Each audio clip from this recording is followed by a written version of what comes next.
কথা দিম যে মই ভৱিষ্যতে কোনো চাকৰি তাকৰি পিছত নাযাওঁ আৰু ফৰেভাৰৰ যোগেদিয়ে ছাকচেছ হ'ম বুলি কথা দিছোঁ মই।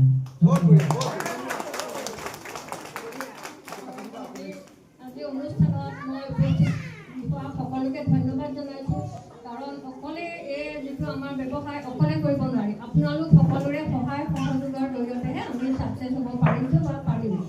আৰু আমি যিহেতু যদি গছ পুলি এটা ৰুওঁ, গছ পুলিটো ডালে পাতে যদি পানী ছটিয়াই থাকোঁ, আমাৰতো একো লাভ নহয়। সেইকাৰণে আমি এবাৰ গছৰ গুৰিত পানী দিছোঁ।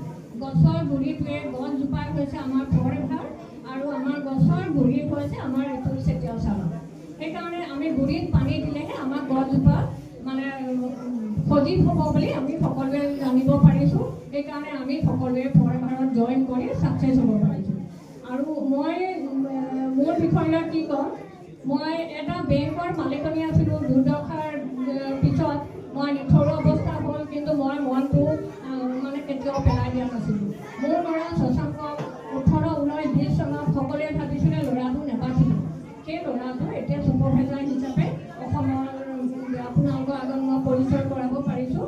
সেয়া হৈছে মাতৃ হিচাপে মোৰ গৌৰৱ।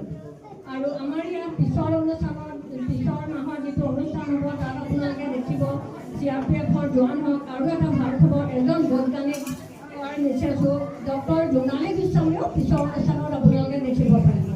আৰু ইয়াত কিমানখিনি আপোনালোকৰ সহযোগতে এইখিনি মানে আগবাঢ়ি যাব পাৰিছোঁ। আপোনালোকে নিৰাশ নহ'ব, ডেইলি যিখিনি কাম আপোনালোকে কৰি যাব। আৰু মই ভাবিছোঁ এই অনুষ্ঠান